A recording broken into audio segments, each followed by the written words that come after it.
ছোট খান শুনকে ওর সামনেই নাকে খড় দিতে বলে, যেটাতে শুন বাধ্য হয়ে এবার নাকে খড় দিতে যায়। তবে নিজের ছেলেকে এত অপমানিত হতে দেখে আইয়ার আর সেটা সহ্য করতে পারে না এবং নিজেকে এর জন্য দোষারোপ করতে থাকে। আইয়া সেখানে ইচ্ছা করেই নিজেকে মেরে ফেলে, যাতে শুনকে আর নাকে খড় না দিতে হয়। ছোট খানেরা দেখে হতভম্ব হয়ে যায়, কারণ ও এটা চায়নি। ছোট খান বুঝতে পারে এবার শুন অনেক বেশি রেগে যাবে, তাই তাড়াতাড়ি সেখান থেকে প্রাণ নিয়ে পালাতে থাকে। শুন নিজের মায়ের কাছে যায়, ততক্ষণে আইয়ার মারা গিয়েছিল, যেটা দেখে শুন অনেকটা রেগে যায় এবং সেখানে থাকা সবাইকে মারতে শুরু করে।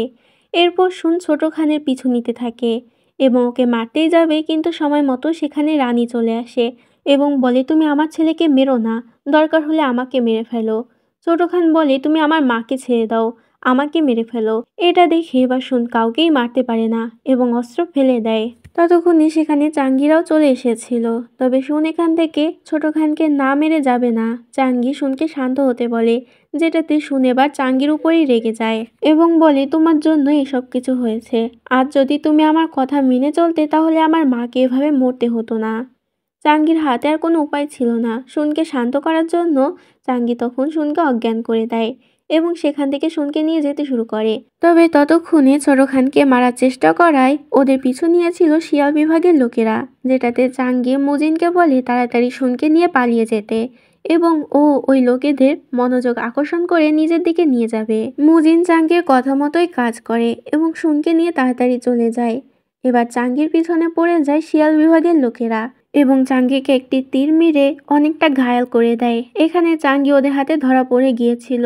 সিন এখানেই কাট হয়। এদিকে দেখানো হয় মুজিন শুনকে নিয়ে ঈগল বিভাগে চলে আসে, যেখানে শুনের জ্ঞান ফিরলে শুন জিজ্ঞাসা করে, আমার মায়ের লাশ কোথায়? মুজিন বলে, চিন্তা করো না, তাকে আমরা আমাদের সাথে করেই নিয়ে এসেছি। এরপর শুন যায় নিজের মাকে দেখতে এবং সেখানে অনেক কান্না করে। কিছুক্ষণ পর শুন মুজিনকে জিজ্ঞাসা করে, চাঙ্গি কোথায়? যেটাতে মুজিন শুনকে সবকিছু খুলে বলে। এটাতে শুন অনেকটা চিন্তায় পড়ে যায় চাঙ্গির জন্য এবং চাঙ্গিকে খোঁজার জন্য যেতে শুরু করে। তবে মুজিন কিছুতেই শুনকে এই অবস্থায় যেতে দেবে না। শুন বলে, আমি অলরেডি আমার মাকে হারিয়েছি, ওকে আমি হারাতে চাই না। তারপরও মুজিন বলে, তুমি এখন এই অবস্থায় একদমই যেতে পারবে না। ছোট খানের লোকেরা তোমাকে দেখলেই তারা তোমাকে মেরে ফেলবে। আমি অনেকগুলো লোক পাঠিয়েছি চাঙ্গিকে খোঁজার জন্য। অনেক্স বেট হচ্ছে সবচেয়ে বিশ্বস্ত বুকমেকার, যা পিএসজি এবং সিরিয়া অ্যাপের অফিসিয়াল পার্টনার। খুব শীঘ্রই ইন্ডিয়ান প্রিমিয়ার লিগ শুরু হতে চলেছে, যেটা সকল ক্রিকেট প্রেমীদের জন্য তাদের প্রিয় দলকে সমর্থন করার বড় সুযোগ, যেখানে আপনি cricket, football, tennis live match দেখতে এবং তাদের স্কোর ভবিষ্যৎবাণী করে সহজে অর্থ উপার্জন করতে পারবেন।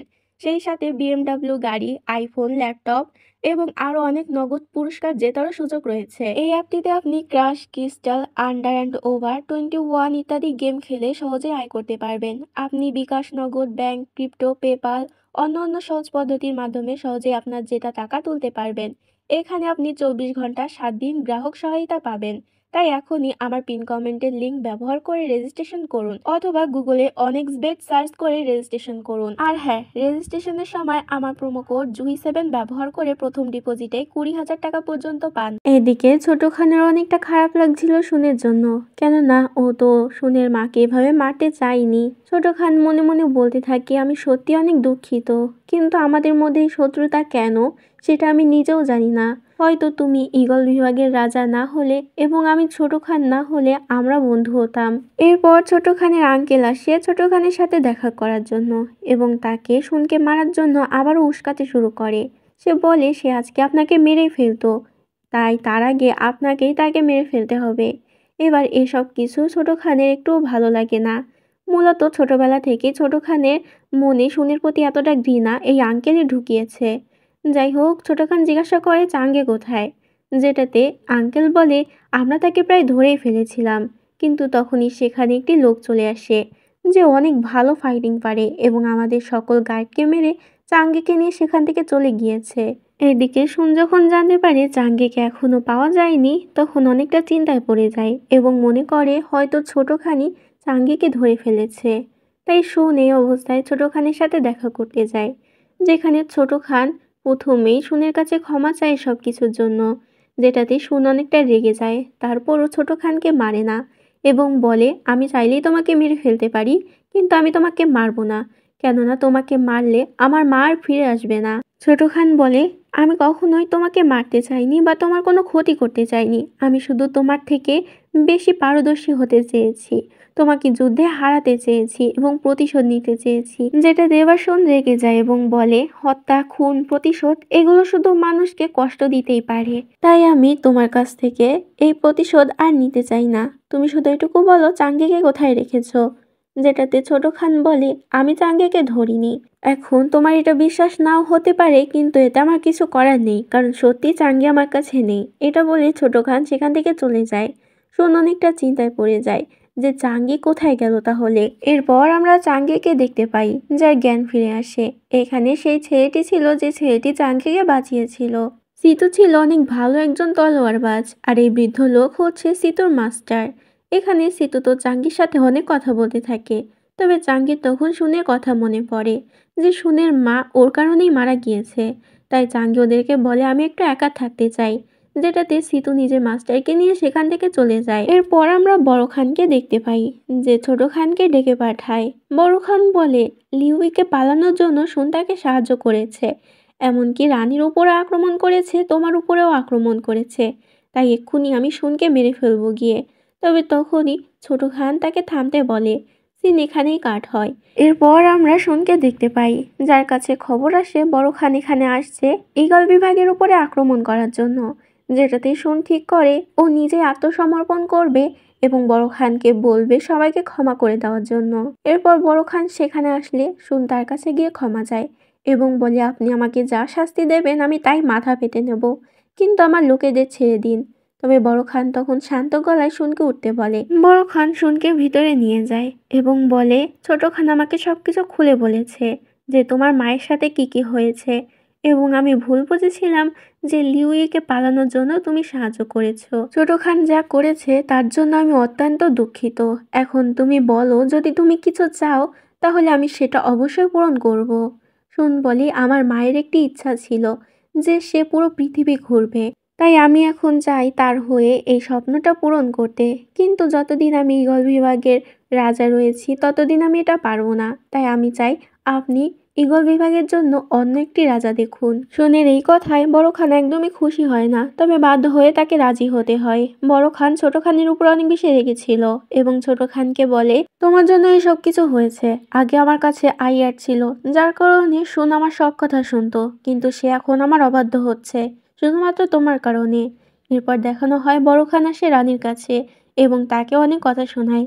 বলে, তুমি কিরকম ছেলে জন্ম দিয়েছ, ওই ছেলে কোনো কাজেরই না। এখানে উনি ওনার সব রাগ রানীর উপরে ঝাড়ে। এদিকে সুন ঠিক করে যে করে হোক চাঙ্গিকে ওকে খুঁজে বের করতেই হবে। মুজিন বলে, তুমি কি চাঙ্গিকে ভালোবেসে ফেলেছ? সুন স্বীকার করে, হ্যাঁ সত্যিও চাঙ্গিকে ভালোবেসে ফেলেছে। মুজিন বলে, তাহলে তুমি এটা ওকে তাড়াতাড়ি জানিয়ে দাও। সুন বলে, জানানোর কি কোনো দরকার রয়েছে? মুজিন বলে, হ্যাঁ অবশ্যই দরকার রয়েছে। সুন বলে, জানানোর কোনো দরকার নেই, কেননা ও নিজেই বুঝে যাবে।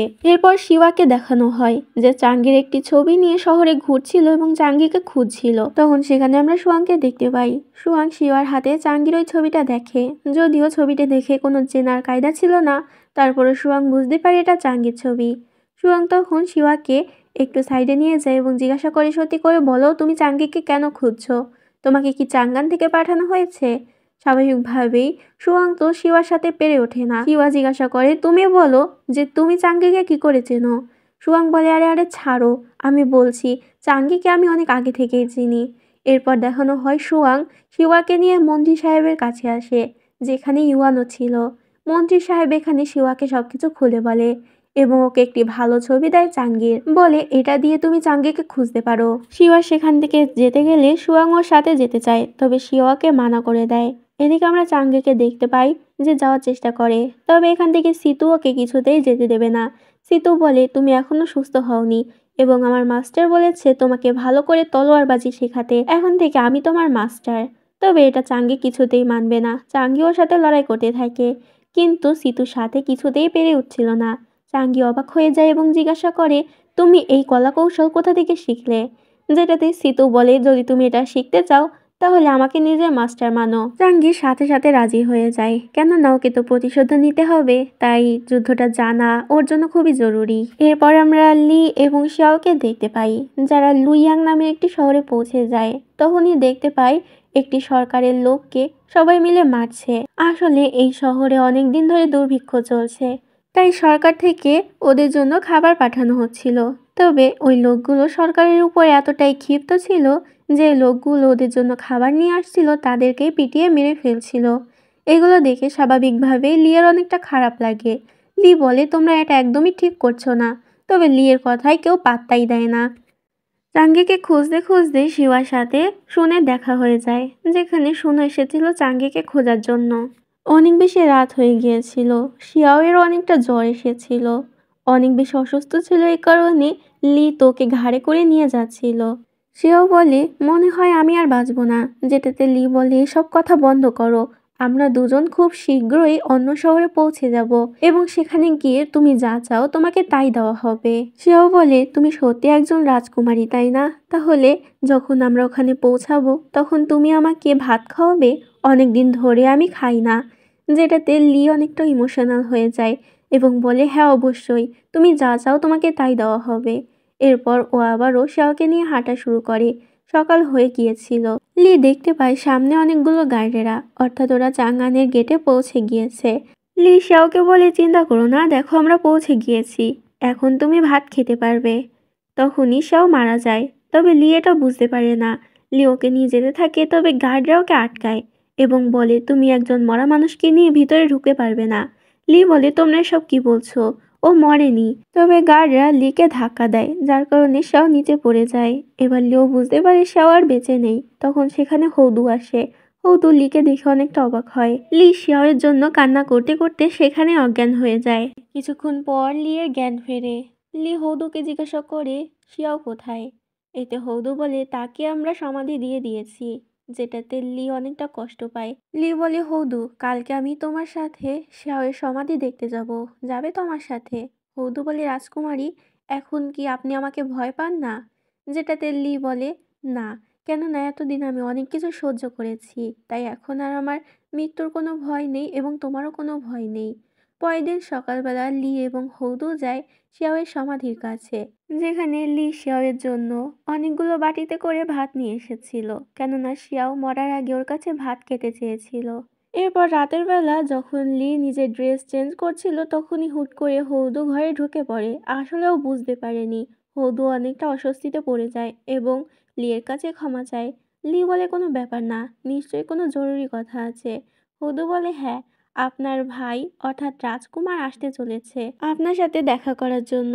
লি বলে, ও আচ্ছা, তাহলে তো এখন আমাকে অনেক কিছু আয়োজন করতে হবে, যেহেতু আমার ভাই আসছে। এরপর আমাদেরকে লিয়ের ভাইকে দেখানো হয়, যে তাংয়ের ভবিষ্যৎ রাজা, যার নাম লিচ্যাং।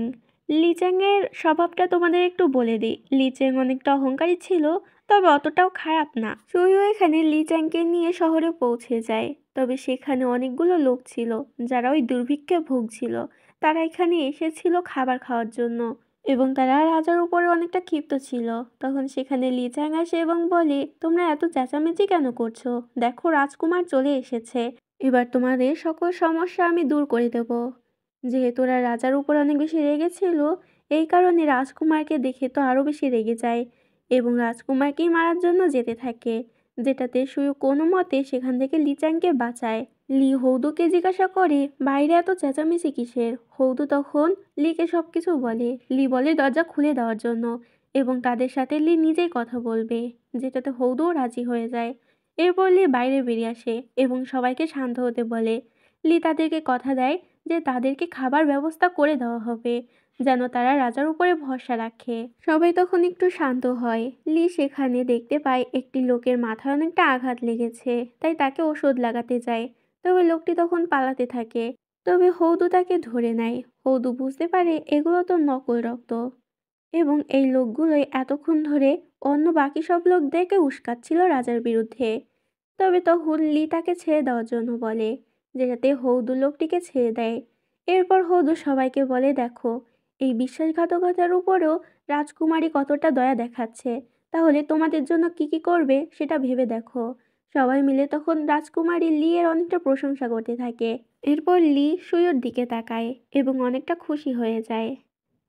লি চ্যাং এর সাথে দেখা করতে যায়, যেখানে লি চ্যাং তো অসুস্থ হওয়ার নাটক করছিল, কেননা ও ওখানে আর যাবে না, যেহেতু ওই লোকগুলো একবার ওর উপরে আক্রমণ করার চেষ্টা করেছিল।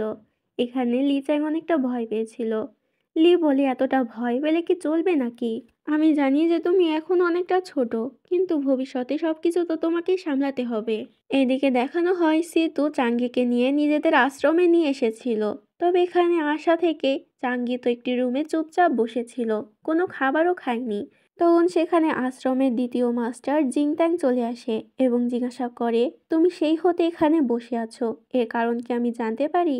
চাঙ্গি তখন তাকে বলতে শুরু করে যে আজ পর্যন্ত কি কি ভুল করেছে।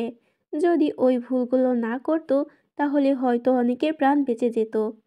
যেটাতে জিংত্যাং বলে, যা হয়ে গিয়েছে হয়ে গেছে, এখন ওগুলো নিয়ে ভেবে তো কোনো লাভ নেই, তাই তোমাকে ভবিষ্যতের কথা চিন্তা করতে হবে এবং সব কিছু ভুলে নিজের জীবন নিয়ে ভাবতে হবে।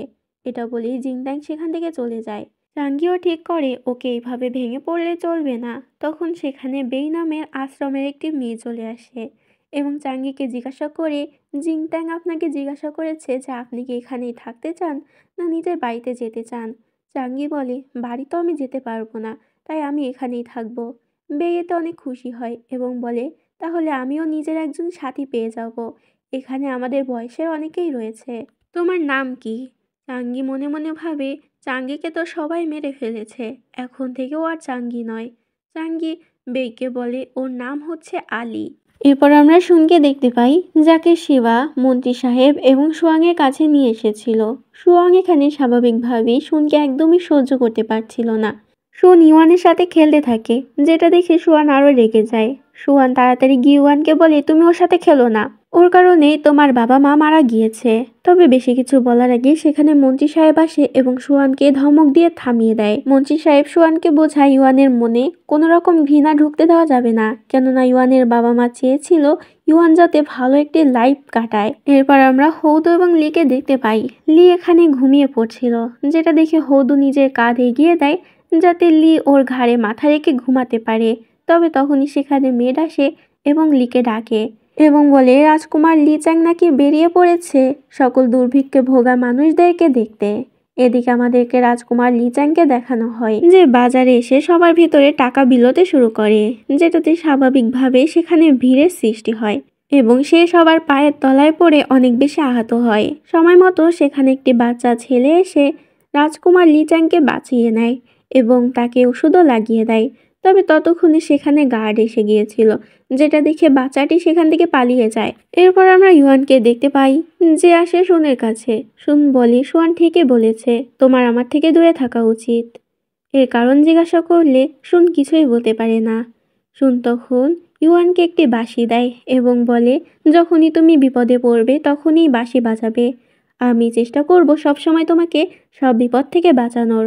এরপর আমরা চাঙ্গি এবং সিতুকে দেখতে পাই। সিতু এখানে চাঙ্গিকে পুরো আশ্রমটি ঘোরাচ্ছিল, যেখানে চাঙ্গি দেখতে পাই এখানে তো অনেক বেশি মহামারীতে ভোগা মানুষ ছিল, যাদের চিকিৎসা করছিল এই আশ্রমের লোকেরা। চাঙ্গির তাদেরকে দেখে অনেক বেশি খারাপ লাগে। তখন সেখানে জিংত্যাং চলে আসে এবং চাঙ্গির সাথে উইয়া নামের একটি মেয়ের পরিচয় করিয়ে দেয়। রাতের বেলা দেখানো হয় ইউয়ানকে কোথাও পাওয়া যাচ্ছিল না, যেটাতে সুয়ান তো এবার সুনের উপরেই দোষ দিতে থাকে। তখনই সুন শুনতে পায় ওই বাঁশির শব্দ, যেটা ও ইউয়ানকে দিয়েছিল। সুন তাড়াতাড়ি বাঁশির শব্দ অনুসরণ করে একটি জায়গায় পৌঁছায়, যেখানে দেখতে পায় যে ইউয়ান একটি খাদের ভিতরে পড়ে গিয়েছে। তাড়াতাড়ি সুন গিয়ে ইউয়ানকে তোলে, যেখানে ইউয়ান বলে আজ নাকি মায়ের বার্থডে, তাই এখানে এসেছিল ফুল নিতে এবং এখান থেকে পড়ে গিয়েছিল, যার কারণে যেতে পারেনি। পরের দিন সকালবেলা আমরা চাঙ্গি এবং উইয়াকে দেখতে পাই, যারা একসাথে ঘুরতে এসেছিল। এখানে উইয়া চাঙ্গিকে বলে যে মহামারীতে ওর পুরো পরিবার মারা গিয়েছে, এমনকি ওর ছোট ভাইটাও আর নেই। এগুলো বলে উইয়া অনেক কান্না করতে থাকে, যেটাতে চাঙ্গি ওকে সান্ত্বনা দেয়। চাঙ্গি এরপর আশ্রমে ফিরে আসে এবং জিংত্যাংকে বলে ও নিজ ওই মহামারীতে আক্রান্ত লোকেদের চিকিৎসা করতে চায়, জিংত্যাং যেন ওকে সবকিছু শেখায়। এতে জিংত্যাং খুশি হয়ে যায়। এদিকে আমরা দেখতে পাই সুনরা তো চলে এসেছিল ওই শহরে চাঙ্গিকে খোঁজার জন্য, যেখানে আসলে চাঙ্গি রয়েছে। অর্থাৎ ওই আশ্রমটি যে শহরে ছিল সেই শহরেই সুনেরা চলে এসেছে এবং লিও সেই আশ্রমে এসেছিল, কেননা ও জানতে পেরেছে এখানে মহামারীতে আক্রান্ত অনেকগুলো লোক রয়েছে। চাঙ্গি যখন এটা জানতে পারে ও আর লিয়ের থেকে পালায় না এবং লিয়ের সামনে আসে। লি তো চাঙ্গিকে এখানে দেখে অনেকটা অবাক হয়ে যায়। এখানে দুজনই দুজনকে দেখে অনেকটা খুশি ছিল আর কথা বলতে থাকে। ঠিক তখনই হৌদু চলে আসে। হৌদুকে দেখে চাঙ্গি তাড়াতাড়ি পালিয়ে যায়, তবে পিছন থেকে হৌদু ওকে দেখে নেয়। হৌদু যেতে যাবে কিন্তু তখনই লি পেটে ব্যথার অভিনয় করে এবং বলে আমাকে তাড়াতাড়ি বাসায় নিয়ে চলো। হৌদু এতে লিকে কোলে নেয়। চাঙ্গি এটা দেখে অবাক হয়ে যায় এবং মনে মনে ভাবতে থাকে হৌদু তো অনেক বেশি কঠোর ছিল, তাহলে লিয়ের প্রতি এতটা নরম কি করে হলো। এরপর রাতের বেলা আমরা সুনদেরকে দেখতে পাই। এখানে সুয়াং তো আবারও সুনকে খোঁচা দিয়ে কথা বলছিল, যেটাতে এবার সুনও সহ্য করতে পারে না। সুন বলে এতই যদি লড়াই করার ইচ্ছা তাহলে আসো লড়াই করি। সেখানে কিন্তু সুয়াংয়ের অনেকগুলো লোক ছিল। মন্ত্রী সাহেব বলে তোমরা যদি লড়াই করতে চাও তাহলে আমি বাইরে যাচ্ছি। এটা বলেই মন্ত্রী সাহেব সেখান থেকে শিওয়াকে নিয়ে বাইরে চলে আসে। ভিতরে মারামারি শুরু হয়ে গিয়েছিল এবং মন্ত্রী মশাই বাইরে বসে খেতে খেতে এই মারামারি এনজয় করছিল। তবে সুয়াং তো আর সুনের সাথে পেরে উঠবে না, তাই হার মেনেই নেয়। পরক্ষণে আমরা দেখতে পাই যারা এতক্ষণ ধরে মারামারি করছিল তারা সবাই একসাথে মিলেই ওয়াইন খেতে থাকে, যেটা দেখে মন্ত্রী সাহেব অনেকটা খুশি হয়ে যায় এবং শিবাকে বলে সবকিছু পরিষ্কার করিয়ে দিতে, না হলে হোটেলের মালিক আবার তাদেরকেই কথা শোনাবে। সকালবেলা লি যাচ্ছিল চাঙ্গির সাথে দেখা করার জন্য, তবে হৌদুর সাথে আবারও দেখা হয়ে যায়। হৌদু জিজ্ঞাসা করে তুমি কোথায় যাচ্ছ, যেটাতে লি এবার মিথ্যা বলে দেয় আমি বাজারে যাচ্ছিলাম। হৌদু বলে তাহলে আমার সাথেই চলো। এবার বাধ্য হয়ে লিকে হৌদুর সাথেই যেতে হয়। আমরা সোন এবং ইউয়ানকে ওই বাজারে দেখতে পাই। তখন সেখানে চাঙ্গিও ছিল, তবে দুজন দুজনকে দেখতে পায় না। সেই একই বাজারে হৌদু এবং লিও এসেছিল। চাঙ্গি এবং লি একে অপরকে দেখতে পায়। লি তাড়াতাড়ি হৌদুকে খাবার কেনার জন্য পাঠিয়ে দেয় এবং সেখান থেকে চাঙ্গির সাথে দেখা করতে যায়। চাঙ্গি বলে তুমি একদম বদলে গিয়েছো, এখন আর আগের মতো ভীতু নেই। যেটাতে লি বলে আমিও তোমার মতো সাহসী হতে চাই, যে কোনো কিছুতে ভয় পাবে না আর একজন যোগ্য রাজকুমারী হতে চাই। এটা শুনে চাঙ্গি অনেকটা খুশি হয়ে যায়। এদিকে হৌদু খাবার কিনে ফিরে এসে লিকে দেখতে পায় না এবং অনেকটা টেনশনে পড়ে যায় যে লি আবারও হারিয়ে গেল না তো। কিন্তু তখনই ওর সামনে লি চলে আসে। লিকে দেখে হৌদু তাড়াতাড়ি ওকে গিয়ে জড়িয়ে ধরে। লি তো পুরোই হতবাক হয়ে যায়। লি বলে আমি তো তোমার জন্য ক্যান্ডি কিনতে গিয়েছিলাম, যেটাতে হৌদু এবার ওর কাছ থেকে ক্যান্ডি নিয়ে যেতে শুরু করে। লি জিজ্ঞাসা করে তুমি আমার জন্য খাবার কেননি। হৌদু বলে সেগুলো আমি নিজেই খেয়ে নিয়েছি। এতে লি অনেকটা রাগ করে। রাতের বেলা হৌদু লিয়ের দেওয়া ওই ক্যান্ডি নিয়ে বসেছিল এবং ও তো লিকে ইমাজিন করতে থাকে। পরক্ষণে নিজের হুঁশে ফিরে এসে বলতে থাকে আমার কি হয়ে গিয়েছে, আমি এগুলো কেন ভাবছি। পরের দিন লি আবারও আশ্রমে যায় চাঙ্গির সাথে দেখা করার জন্য। তখন সেখানে সুইও চলে আসে। সুইও চাঙ্গিকে দেখে অনেকটা খুশি হয়, কিন্তু চাঙ্গি এখনও ওর সাথে তেমন একটা ভালো করে কথা বলছিল না। সুইও বলে চাঙ্গি তুমি আমাদের সাথে ফিরে চলো, আমরা সবাই একসাথে থাকবো। যেটাতে চাঙ্গি বলে চাঙ্গি অনেক আগেই মারা গিয়েছে, এখন আমি চাঙ্গি নই, এখন আমি আলি। লি বলে যতই তুমি তোমার নাম বদলে নাও না কেন, আমার কাছে তুমি সবসময় চাঙ্গিই থাকবে। এরপর আমরা লিচ্যাংকে দেখতে পাই, যার সাথে ওই বাচ্চাটির দেখা হয়ে যায় যে ছেলেটি ওকে বাঁচিয়েছিল। এই ছেলেটির নাম হচ্ছে ইয়াং। এখানে লিচ্যাং ওকে পেয়ে অনেকটা খুশি হয়ে যায় এবং ওকে ওর সাথেই থাকতে বলে। ইয়াং বলে রাজকুমার আমি আপনার সাথে থাকবো, কিন্তু আমার বন্ধু বান্ধবদেরও এখানে থাকতে দিতে হবে, যেটাতে লিচ্যাং খুব সহজেই রাজি হয়ে যায়। তবে সুইও আবার এই খবর হৌদুর বাবার কাছে দিয়ে দেয়, কেননা সুইয়ের উপরেই ছিল রাজকুমারের দায়িত্ব। যদি ও ঠিক মতো দায়িত্ব পালন না করতে পারে পরে আবার দোষ ওর উপরেই পড়বে। হৌদুর বাবা অনেক রেগে যায় এবং তাড়াতাড়ি সেখানে চলে যায়। দেখতে পায় লিচ্যাং এবং ইয়াং একসাথে খেলা করছে। লিচ্যাং তো অনেক বেশি ভয় পেয়ে যায় হৌদুর বাবাকে এখানে দেখে। হৌদুর বাবা ইনডাইরেক্টলি এখানে লিচ্যাংকে হুমকি দেয় এই সব কিছু সে মহারাজাকে বলে দেবে, যে লিচ্যাং কিভাবে নিজের দায়িত্ব ফাঁকি দিয়ে খেলাধুলো করছে। লিচ্যাং ভয় পেয়ে বলে এরকম আর হবে না, আমাকে এবারের মতো ক্ষমা করে দিন। হৌদুর বাবা বলে ঠিক আছে, এই কথা তুমি মাথায় ঢুকিয়ে রেখো। এরপর আমরা চাঙ্গিকে দেখতে পাই যে শহরটি ঘুরছিল। তখন সেখানে সুন আসে। সুন পিছন থেকে চাঙ্গিকে দেখে, কিন্তু চাঙ্গির সাথে থাকা ওই মেয়েটি চাঙ্গিকে আলি বলে ডাকে। এতে সুন মনে করে এটা চাঙ্গি হবে না। এরপর চাঙ্গি সেখান থেকে চলে গেলে সুন আবারও ফিরে আসে, যেখানে সুয়াং ওকে জানায় ও জানতে পেরেছে এখানে একটা আশ্রম রয়েছে এবং আশ্রমের যে মাস্টার ছিল সেই মাস্টার একটি মেয়েকে নিয়ে এসেছে বাঁচিয়ে, এবং ওই মেয়েটি এখন আশ্রমেই রয়েছে। হতে পারে ওই মেয়েটি আমাদের চাঙ্গি। সুন জিজ্ঞাসা করে আশ্রমের নামটা কি। সুয়াং বলে আশ্রমের নাম হচ্ছে লুইয়াং। যেটা শুনে সুন অবাক হয়ে যায়, কারণ আজ সকালেও যে মেয়ে দুটিকে দেখেছে সেই মেয়ে দুটিও তো একই আশ্রমেরই কথা বলছিল। সুন তাড়াতাড়ি ওই আশ্রমে পৌঁছে যায় এবং জোর করে ঢুকে প্রত্যেকটা রুম সার্চ করতে থাকে, তবে চাঙ্গিকে কোথাও পায় না। সুন আশ্রমের সবার কাছে ক্ষমা চেয়ে সেখান থেকে চলে যায়। এদিকে আমরা চাঙ্গিকে দেখতে পাই যে একটি রেস্টুরেন্টে খাবার খেতে এসেছিল। চাঙ্গি পিছনে দুইটি লোকের কথা শুনতে পায়, যারা বলছিল রাজকুমার লিচ্যাং নাকি এসে মহলে অনেকগুলো মোমবাতি জ্বালিয়েছে, যেগুলো কিনা একদমই নিষিদ্ধ ছিল। এবার এই নিষিদ্ধ কাজ করার জন্য তাদের লুইয়াংয়ে নাকি আগুন লাগতে চলেছে। এই সব কিছুর জন্য রাজকুমার লিচ্যাংই দায়ী। এগুলো শুনে চাঙ্গি তো অনেকটা অবাক হয়ে যায় এবং কিছুই বুঝতে পারে না। এরপর আমাদেরকে লিচ্যাংদের দেখানো হয়, যেখানে হৌদুর বাবা লিচ্যাংকে এসে বলে আপনি অনেক বড় ভুল করে ফেলেছেন, তাড়াতাড়ি এই মোমবাতিগুলো নিভিয়ে ফেলুন, না হলে সবাই আপনার উপরেই চড়াও হবে। লিচ্যাং বলে এগুলো সব কুসংস্কার, সবাই কেন এটা বিশ্বাস করছে, আমাকে নিশ্চয়ই সবাই ফাঁসানোর চেষ্টা করছে। হৌদুর বাবা বলে এখন এসব বলার সময় নয়, আপনি এই মোমবাতিগুলো আগে বন্ধ করুন, কালকে আমার সাথে লুইয়াংয়ে যাবেন এবং সেখানে গিয়ে সবার জন্য প্রার্থনা করবেন, তাহলে সবার রাগ আপনার প্রতি একটু কমবে। পরের দিন হৌদু নিজের বাবাকে নিয়ে আশ্রমে যায়, কেননা হৌদুর বাবার শরীর খুব একটা ভালো ছিল না। সেখানে সুইও ছিল, সুইও চাঙ্গিকে লুকিয়ে ফেলে, তবে হৌদু চাঙ্গিকে একটু হলেও দেখে নেয়, কিন্তু বুঝতে পারে না এটা আসলেই চাঙ্গি কিনা। মাস্টার হৌদুর বাবার চেক আপ করে এবং বলে তুমি আর বেশি দিন বাঁচবে না, যদি বেশি দিন বাঁচতে চাও তাহলে এখন একেবারে রেস্টে থাকতে হবে, কোনো কাজ করা যাবে না। হৌদুর বাবা বলে আমাকে ক্ষমা করবেন, কিন্তু আমি এটা একদমই মানতে পারবো না, কেননা যতদিন বেঁচে রয়েছি আমি মহারাজের সেবা করে যাব এবং দেশের উন্নতির জন্য কাজ করব।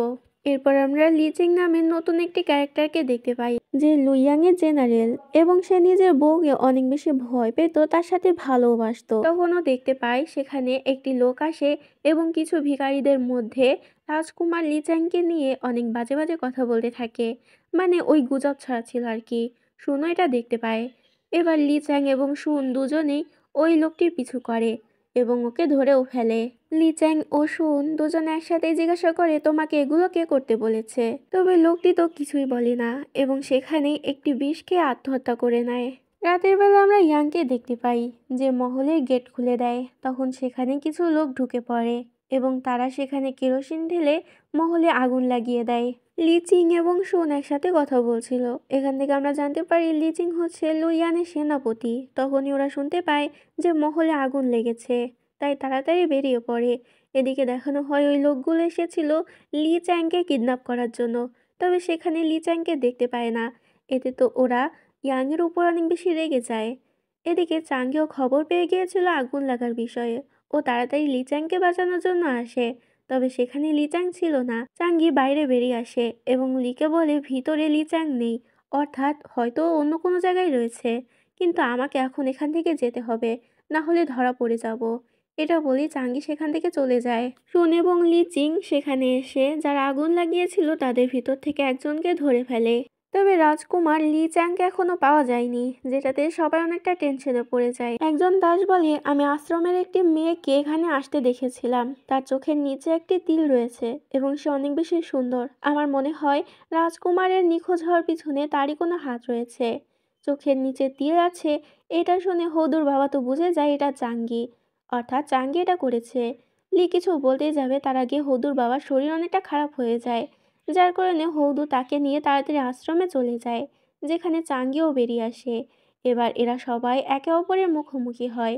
হৌদুর বাবা হৌদুকে বলে যাও ওর পিছু করো, যেটাতে হৌদু এবার চাঙ্গির পিছু করতে শুরু করে, তবে সময় মতো সেখানে লি চলে আসে এবং চাঙ্গিকে বাঁচাতে হৌদুকে আটকে দেয়। শুন এবং লি জিং যে লোকটিকে ধরেছিল তার থেকে শুধু ডিংশিয়ান গ্রুপ সম্পর্কে জানতে পারে, যাদের হয়ে কাজ করে সুই বংশ, অর্থাৎ ডিংশিয়ান এবং সুই বংশের মধ্যে কোনো না কোনো কানেকশন রয়েছে। এদিকে হৌদু নিজের বাবার সাথে কথা বলতে আসে, যেখানে হৌদুর বাবা অনেকটা চিন্তায় ছিল। হৌদু বলে আপনি চিন্তা করবেন না, আমি চাঙ্গিকে চিনি, যদি সে সত্যি রাজকুমারকে কিডন্যাপ করে থাকে তারপর সে রাজকুমারের কোনো ক্ষতি করবে না, কেননা সে রাজকুমারকে নিজের ছোট ভাইয়ের মতো ভালোবাসে। হদুর বাবা বলে এটা আমিও জানি, কিন্তু বেশিক্ষণ আমরা রাজকুমারকে এভাবে অজ্ঞাত অবস্থায় রাখতে পারবো না, তাকে খুঁজে বের করতে হবে। তাই চাঙ্গিকে খুঁজে বের করো এবং তার কাছ থেকে রাজকুমারকে উদ্ধার করো। এরপর আমরা শুন এবং লিজিংকে দেখতে পাই। লিজিং এখানে জোর করে শুনের সাথে দাবা খেলতে চাচ্ছিল, যেটাতে শুন বাধ্য হয়ে ওর সাথে খেলতে থাকে। এখানে লিজিং তো শুনের চাল দেখেই বুঝে যাচ্ছিল যে শুন আসলে অ্যাশলিদের লোক, কিন্তু শুন এটা পুরোপুরি অস্বীকার করে এবং বলে আমি তো শুধু এখানে এসেছি আমার এক ফ্রেন্ডকে খোঁজার জন্য। লিজিং বলে এবার বলে ফেলো সেটা তোমার প্রেমিকা, আমি ঠিক বলছি তো? শুন তো হতবাক হয়ে যায় এবং কি বলবে এটা বুঝতে না পেরে হাই বলে দেয়। তখনই শুন দেখতে পায় হদু তাড়াহুড়ো করে গার্ড নিয়ে কোথাও যেন যাচ্ছে, এটাতেও হদুর পিছু করতে শুরু করে। এদিকে দেখানো হয় লি এবং সু একটি জায়গায় এসেছিল, আসলে এখানে ওরা চাঙ্গির সাথে দেখা করবে, চাঙ্গিকে এখানে আসতেও বলেছে। তখনই সেখানে হদু চলে আসে। মূলত হদু খবর পেয়ে গিয়েছিল। হদু এখানে সবাইকে বন্দি করে নেয় এবং লিওরও মুখ চেপে ধরে যাতে লি শব্দ করতে না পারে। চাঙ্গি সেখানে আসে এবং দরজা খুলতেই যাবে, তখনই গার্ডরা ওর উপরে আক্রমণ করে। তবে দেখা যায় এটা চাঙ্গি ছিল না, বরং চাঙ্গিকে নিয়ে শুন পালাচ্ছে। শুনকে এখানে দেখে চাঙ্গি অনেকটা অবাক হয়েছিল।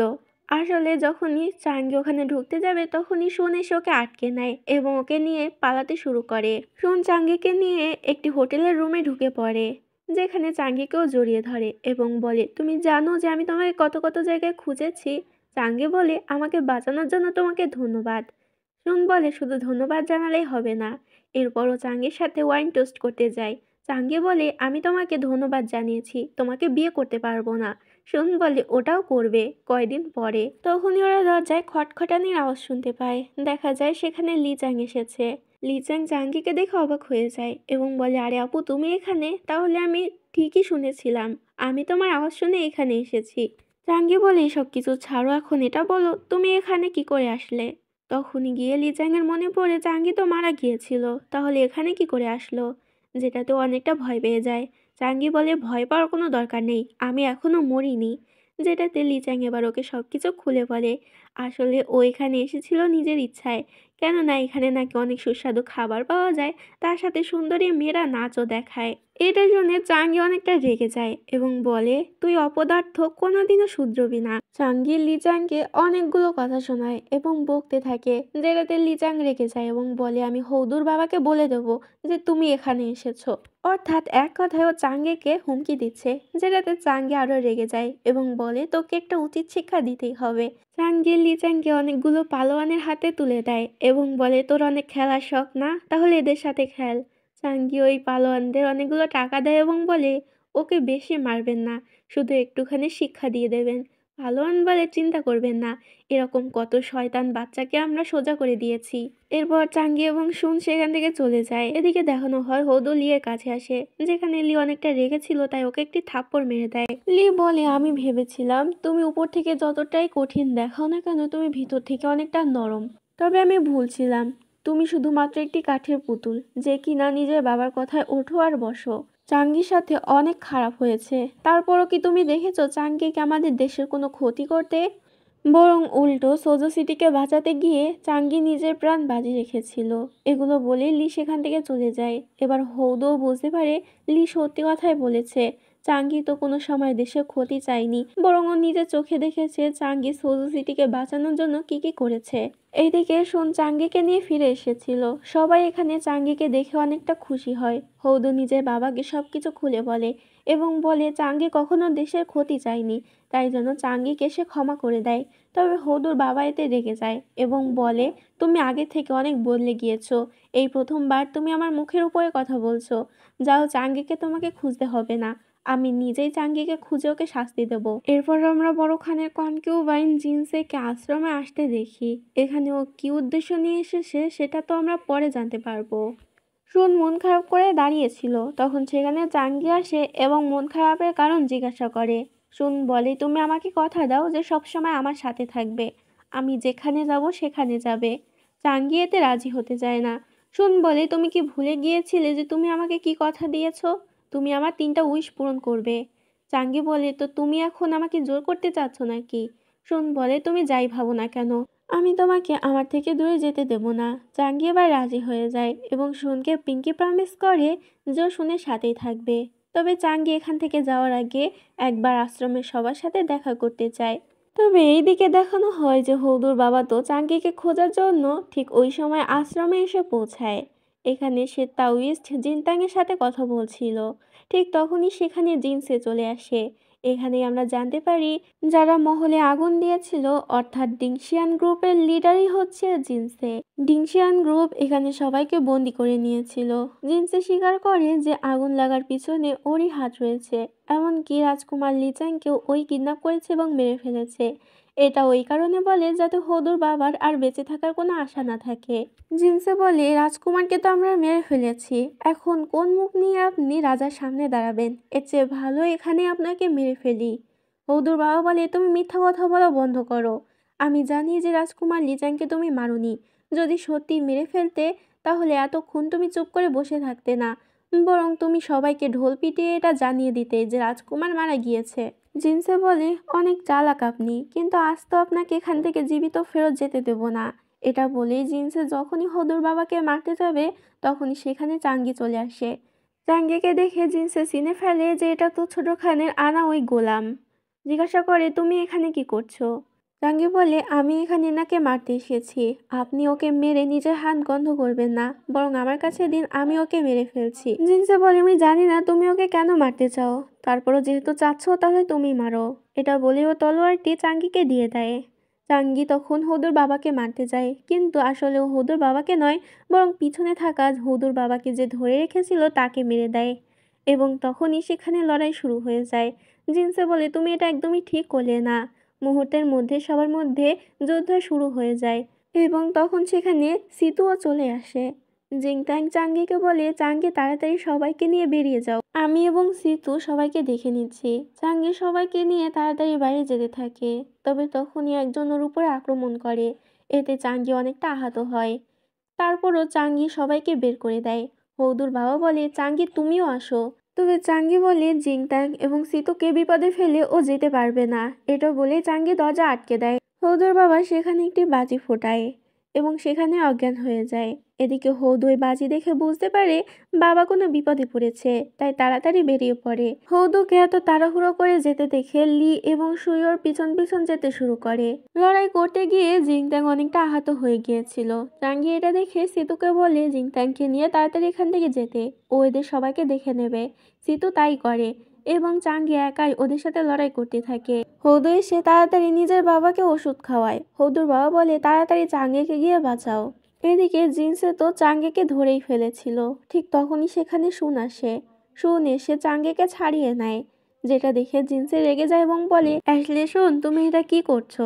বড় খান জানতে পারলে তোমাকে প্রাণে মেরে ফেলবে। তবে এতে শুনের কোনো যায় আসে না। শুন চাঙ্গিকে বাঁচানোর জন্য ওদের সাথে লড়াই করতে থাকে এবং চাঙ্গিকে বলে তুমি কি দাঁড়াতে পারবে? চাঙ্গি বলে হ্যাঁ। এরপর ওরা দুজন একসাথে ওঠে লড়াই করার জন্য। তো এখানে আজকের পার্টটি শেষ হয়।